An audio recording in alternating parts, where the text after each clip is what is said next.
तेरा दिन याद करे क्यों रे मन सुमिरन क्यों नहीं करे। हमारे भारत के भूमि के ये मालवा के संत ने बड़ी सुंदर बात कही कि केवल 13 दिन से ज्यादा आपको कोई याद नहीं करेगा, इसके सिवाय तो लोग भूल जाएंगे, महाराज तो सब छोड़ देंगे।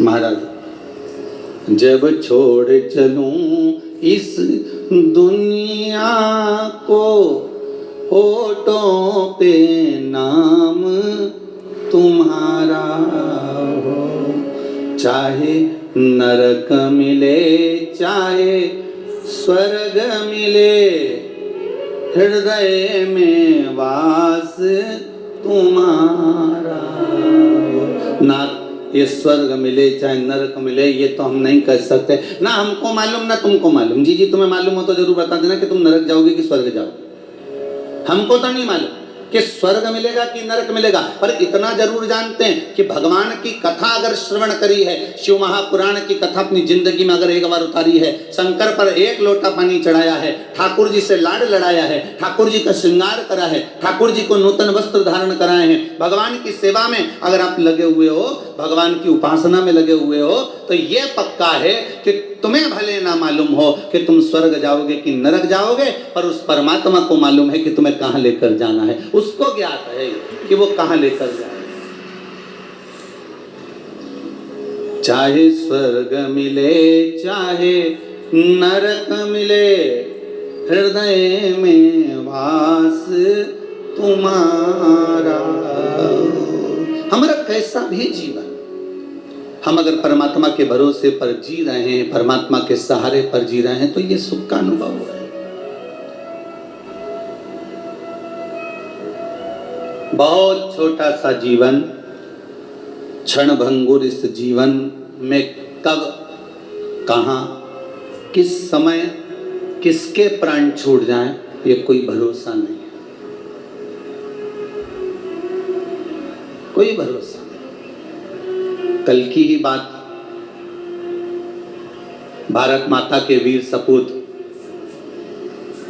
एकदम राष्ट्र की सेवा में तेज तर्राट अनुभवी सेना नायक, भारतीय सेना को जिन्होंने आधुनिकता के भाव में ले जाकर इस राष्ट्र को हर पल एक तेज गति प्रदान करने वाले, एक वीरता का सुख का अनुभव कराने वाले महाराज जनरल श्री बिपिन रावत जी कल सपत्नी और अपने अन्य सशस्त्र बल के साथ में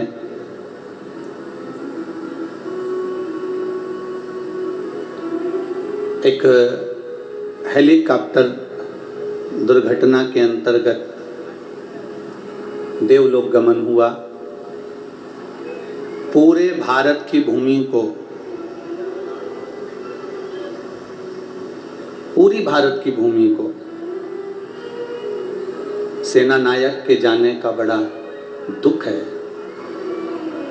कुछ 2 मिनट का अपन भी श्री शिवाय नमस्तुभ्यम के माध्यम से श्रद्धांजलि, आस्था चैनल के माध्यम से और पाठक परिवार के माध्यम से और इस व्यासपीठ और खरगोन वासियों के माध्यम से पूरे विश्व के साथ में मिलकर 2 मिनट की श्रद्धांजलि भगवान शिव के नाम के साथ में उन शहीदों को प्रदान करते हैं।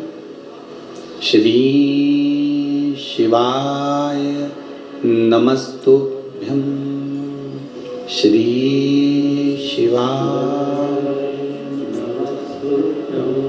श्री शिवाय नमस्तुभ्यम, श्री शिवाय नमस्तुभ्यम, श्री शिवाय नमस्तुभ्यम, श्री शिवाय नमस्तुभ्यम, श्री शिवाय नमस्तुभ्यम, श्री शिवाय नमस्तुभ्यम, श्री शिवाय नमस्तुभ्यम, श्री शिवाय नमस्तुभ्यम, हर हर महादेव। भगवान देव अधिदेव महादेव की कथा कहती है महाराज, भगवान शिव की उपासना कहती है। आपके जीवन का जो सुख है, आपके जीवन का जो आनंद है, वो परमात्मा की शरणागति के बिना प्राप्त ही नहीं हो सकता।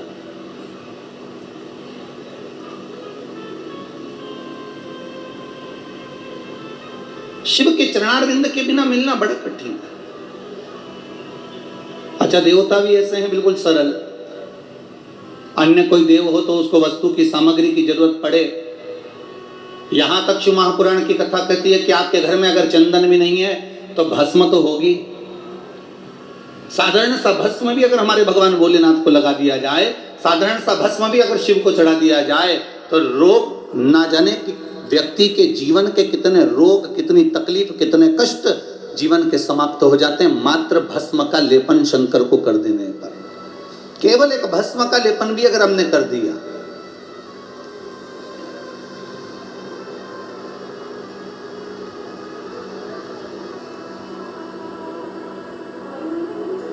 प्रथम वैष्णव अगर कोई है तो वो शिव है, प्रथम वैष्णव।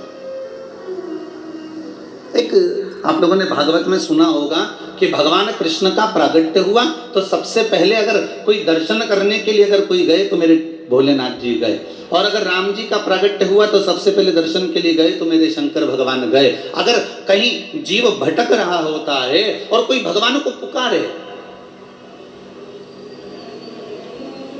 मेरे शिव क्या दे सकते हैं, मेरे शंकर क्या प्रदान कर सकते हैं, मेरे भोलेनाथ आपको क्या प्रदान कर सकते हैं। अगर कोई पूछे कि हम शिव की आराधना कर रहे हैं, हम शंकर की भक्ति कर रहे हैं, हम शंकर का स्मरण कर रहे हैं, शंकर हमें क्या देंगे, शिव हमें क्या प्रदान करेंगे, तो आप कह सकते हो कि शंकर हमें राम और कृष्ण की भक्ति प्रदान करते हैं, शंकर हमें राम और कृष्ण के चरणों में ले जाकर छोड़ देते हैं, शंकर हमें भगवान के चरणारविंद का सुख प्रदान कर देते हैं। शिव एक कार्य बड़ा प्रबल करते हैं कि आपको भगवान की भक्ति तक ले जाकर छोड़ देना, आपको राम और कृष्ण तक ले जाकर छोड़ देना।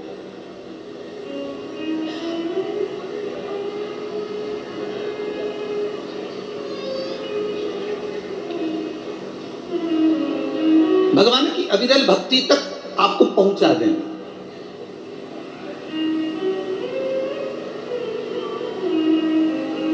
पांच प्रश्न हैं शिव महापुराण के अंतर्गत, विष्णु पुराण के अंतर्गत 5 प्रश्न, और वो प्रश्न है जलंधर की धर्म पत्नी वृंदा के।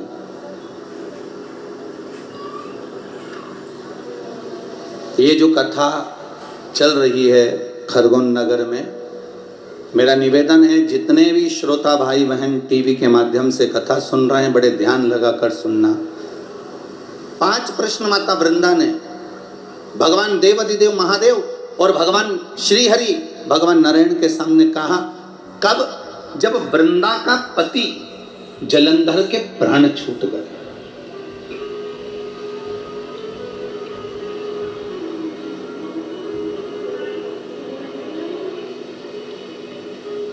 जब वृंदा के पति जलंधर के प्राण छूट जाते हैं,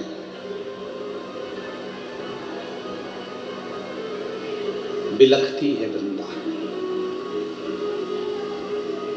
और आप सभी को शिव महापुराण की कथा में पहले भी कहा है महाराज कि जलंधर कोई दूसरा रूप नहीं है। जलंधर भगवान शंकर को एक बार जब क्रोध आया, और वो क्रोध मेरे बाबा भोलेनाथ जी को आया, तो ब्रह्मा जी ने देखा कि शिव जी के इस क्रोध को कहाँ ले जाकर रखना है, इस क्रोध को कहाँ ले जाकर छोड़ना है। तो भगवान ब्रह्मा जी ने उस क्रोध का एक घोड़ा बना दिया, उस घोड़े को ले जाकर समुद्र में डाल दिया। समुद्र में उस घोड़े को जब डाला गया तो उस क्रोध का ही एक पुत्र पैदा हुआ जिसका नाम जलंधर था।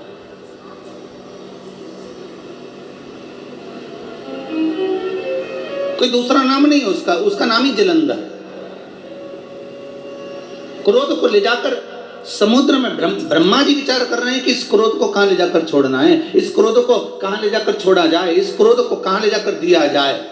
अब आज के ज़माने में तो लोग सोचते ही नहीं है कि इस क्रोध को ले जाकर कहाँ छोड़े। पहले के समय में भी लोग ध्यान रखते थे महाराज, त्रेता युग में भी बड़ा ध्यान रखा गया कि अगर किसी को क्रोध आता है तो उसके लिए कमरा अलग बना दिया जाता है कि इस कमरे में बैठो और आप जितना गुस्सा करना है करो।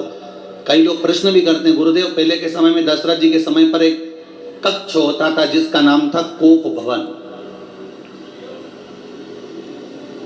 आज के जमाने में घर में रूम जो बनते हैं, ड्राइंग रूम बना, बेडरूम बना, भोजनशाला बनी, सब कुछ बना।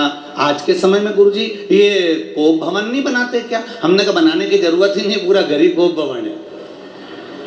कोई घर कोप भवन से कम है क्या? जिसको देखो वही मुंडा फुला के बैठा रहे। कहीं इधर अम्मा भगोने जैसा मुंह लेके बैठे, कहीं बहू उधर भगोने जैसा मुंह लेके बैठे, कहीं ननंद उधर बैठी, कहीं छोरा उधर बैठा। और जो घर में आई नहीं ऐसा आए कि बस पूछो ही मत, तन्न तन्न करके आए और फन्न फन्न करके वो जा। अभी इंदौर की कथा में कहा था, एक बात आप लोगों ने सुनी होगी कि पति पत्नी में झगड़ा होता है तो पति झगड़ा करके बाहर जाता है और पत्नी झगड़ा करके अंदर जाती है। अब वो तो बाहर गया तो वो विचार करके गया, अब नियम चाहे कुछ भी हो जाए, और ये झगड़ा करके अंदर गई तो तकिया में मुंडा रख के जो रोवा पड़ी, मुंडा करके जो रोवा पड़ी। अच्छा, प्लान भी बहुत करती है, रोती रोती प्लान करे, इसको मरी जाऊं तो कई मतलब कि या तो घर चली जाऊं, पर मन में आए दूसरी बार लेने नहीं आया तो अपने नहीं जाना जा। अच्छा, ईमानदारी की बात बताऊं जीजियो, एक खरगोन वाली हो, बड़े ध्यान समझो, बहुत ईमानदारी की बात है। कितना ही झगड़ा हो जाए, कितना ही लड़ाई हो जाए, झगड़ा करके अंदर जाना पर बाहर मत जाना, बिल्कुल मत जाना। चाहे कोई कितना ही तुम्हें पानी पे चढ़ा दे, कोई कितना ही तुम्हें चना का झाड़ पे चढ़ा दे, पर अपने नहीं जाना तो नहीं जाना। और कोई तुमसे कहे अब जब इतनी लड़ाई हो रही, इतना झगड़ा हो रही है तो जा, तो मायका चली जाए, तो चुप रहे, नहीं जो जा, तो अपने तो नहीं जाना, चाहे कछु भी हो जाए, नहीं जो।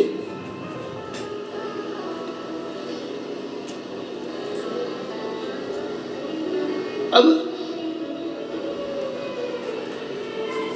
भगवान शिव के क्रोध को ले जाकर हम वो क्रोध को कहाँ रखा जाए ये विचार करा जा रहा है। व्यक्ति को जब क्रोध आता है तो विचार करना पड़ता है कि इसको रखा कहाँ जाए,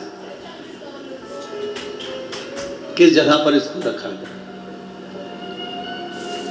तो ब्रह्मा जी ने उस क्रोध को समुद्र में दिया जिससे जलंधर उत्पन्न हुआ।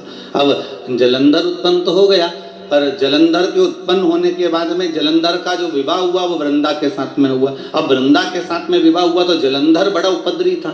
अब देवताओं ने कहा कि जलंधर को मारना है। भगवान शंकर के पास खबर गई तो शिव जी ने कहा मारने को तो मार सकते हैं, पर दिक्कत इतनी सी है कि वृंदा का सात्वित्व तो बड़ा प्रबल है, और यदि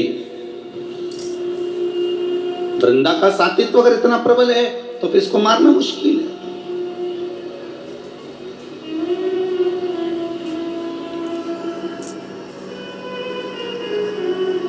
वृंदा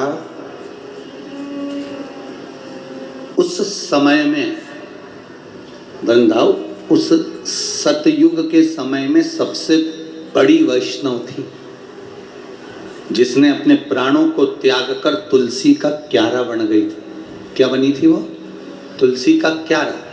और आज भी चाहे किसी भी संप्रदाय के वैष्णव हो, चाहे वल्लभ संप्रदाय से हो, चाहे रामानुज संप्रदाय से हो, चाहे निम्बार्की संप्रदाय से हो, चाहे राधा वल्लभ संप्रदाय से हो, आप जिस संप्रदाय से आपने मंत्र लिया हुआ है और आप अगर वैष्णव हो तो वैष्णव का परम रतन है, परम रतन वैष्णव का है तुलसी का पत्र, तुलसी दल।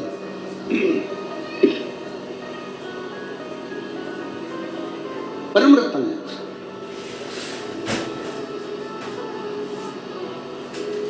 उस सतयुग के समय पर वृंदा परम